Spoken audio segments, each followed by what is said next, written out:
İran'daki ayaklanma 20. günü geride bıraktı. Tabii siz yakinen İran'ı izleyen, takip eden, bu konuda kafa yoran gazetecilerden birisiniz.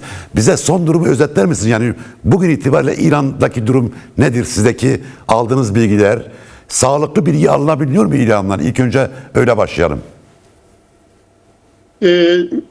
Genelde bugün 6 gündür İran'da interneti kapatmışlar. Bizim ailelerimizden de hiçbir haberimiz yok. Telefon konuşması da kapanmış.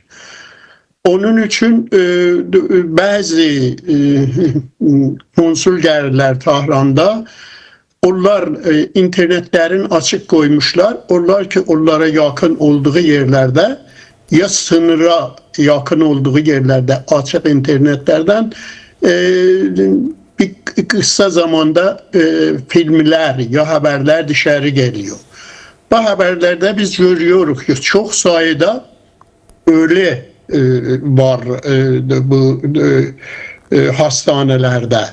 Ve bu haberlerde gelir ki hükümet memurları hastanelere giriyor, yaralıları hastaneden alıp götürüyorlar. Belli değil nereye götürüyorlar. Sonra da çeşitli şehirlerde protestolar devam ediyor. Hep yatmamış. Ama bu taraftan bu 2 hafta, 3 hafta içinde, 3 haftaya yakın Trump, Amerika'nın Cumhurbaşkanı her günde olmasa her 2 günden bir söylüyordu ki biz İran halkına yardım edeceğiz. Ama 2 gün önce söyledi ki biz İran istemiş konuşalım, biz İran'la konuşacağız. Sonra da dün akşam da söyledi ki İran'da bu baskılar azalmış. İdamlar yok dedi. Ben de dedi ki idam yok dedi. Sokakta baskılar azalmış, hapishanelerde de idamlar durmuş. Ama bunu kimse bilmiyor. Kim Trump'la konuşur? Ama o taraftan İsrail istiyor ki İran'a saldırsın. O gerçekten istiyor ve o da tam gücüyle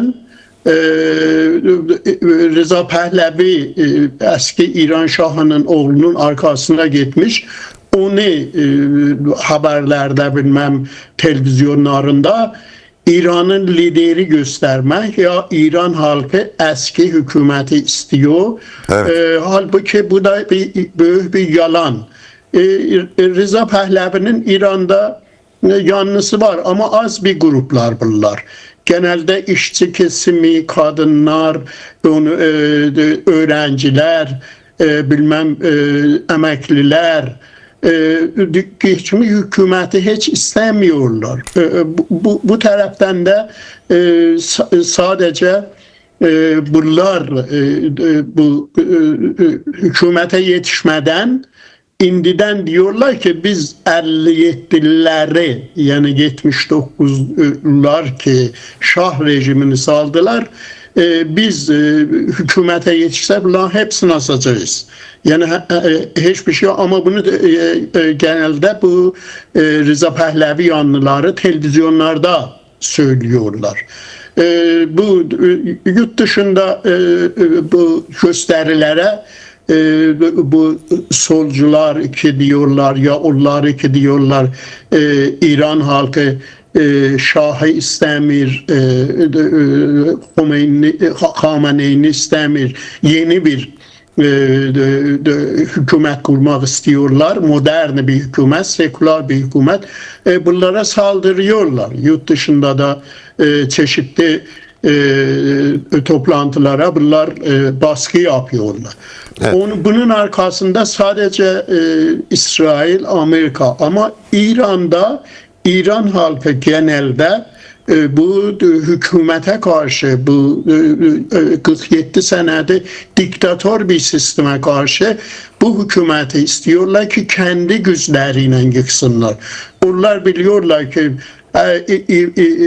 Amerika müdahale etse, İsrail müdahale etse ve savaş başlasa bunlar protestolar bitecek, grevler Yani, bitecek. Amerika- Savaşta herkes kendisini koruyacak. Evet, Bahar'ım, Amerika ve de İsrail birlikte bir askeri müdahalede bulunurlarsa bu pozitif bir etki yapmaz mı diyorsun?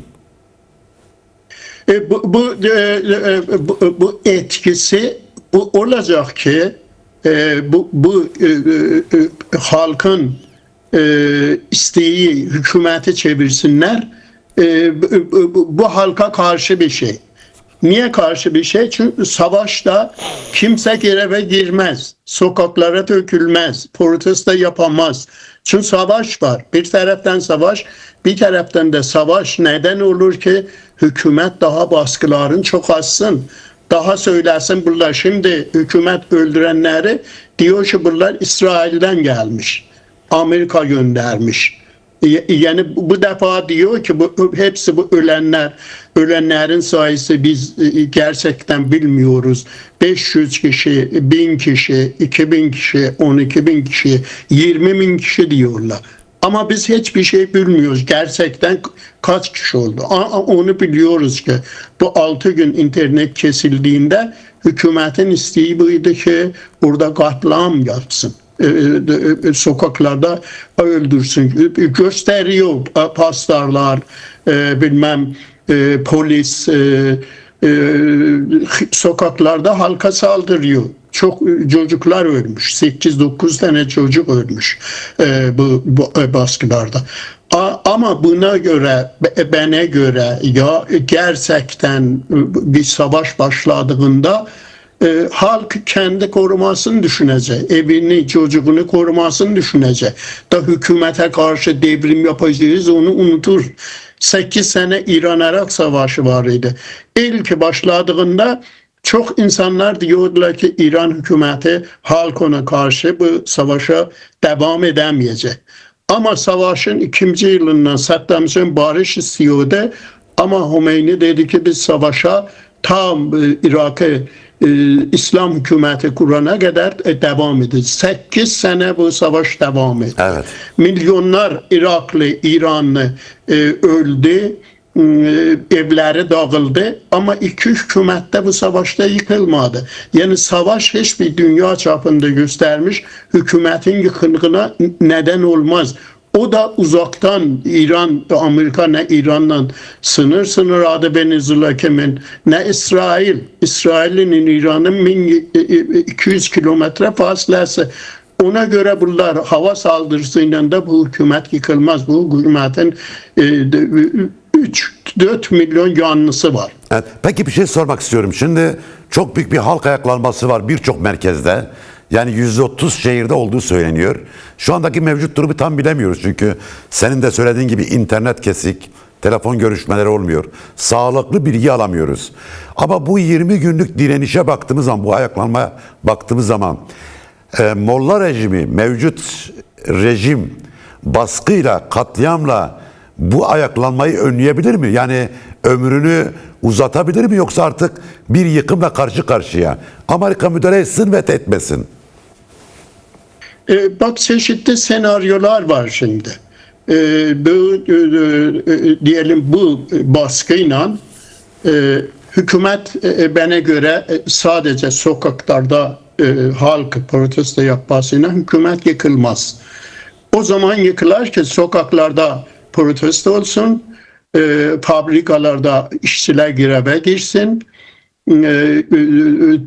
tam öğrenciler greve girsin. O zaman tam İran'ın tüm halkı hükümete karşı o zaman biz devrimden söz edebiliriz. Bana göre şimdi şu anda hükümetin çökmesi bu halkın isteğiyle ki halk istiyor. Ama halkın gücü yok şu anda bu hükümet sala. Ona göre çökmez. Ama bu hükümet halk istemiyor. Ama çeşitli şeyler var. Hükümetin kendi içinde çeşitli davalar var. Ruhani, Hatemi, Ahmadinejad, bilmem Hamene'yle, Spa Pastaran'la Bu bir neden olur ki hükümette bir yukarıda bir değişiklik olsun halk tarafından. Değil. İkincisi bu da ki bu Amerika saldırısıyla Khamenei olmaya başkaları hükümet alalı Amerika İsrail'in istediği bu da ki bu İran hükümeti çökmesin ama bu hükümet bunların yasalarına boyun eğsin. Zayıf bir hükümet olsun. Amerika'nın ne dese onun sorusuna baksın. Bu taraftan da bunlar hepsi biliyorlar. Türkiye, bilmem Orta Doğu, Suudi Arabistan, İran'da devrim olursa bu devrim çok halkları Orta Doğu'da ilgilendirecek. Evet. Kürt halkı güçlü olacak. Bu devrim olursa orada Suriye'de Türkiye ya bu terörist gruplar El-Jolani'ye bağlı bunlar Halep'e saldıramazlar. Rojabi'ye saldıramazlar. Onun için ben öyle sanıyorum ki bugünlerde İran'la Türkiye çok anlaşma yapmışlar. Çok yakınlaşmışlar. Fidan İran'a gidip dönmüş. Ben sanıyorum ki İran bu Sipah Quds'i 12-14 sene Suriye'de var idi. Bunlardan şimdi orada istifade edilir Halep'e saldırmaya, ya Rojabi'ye saldırmaya.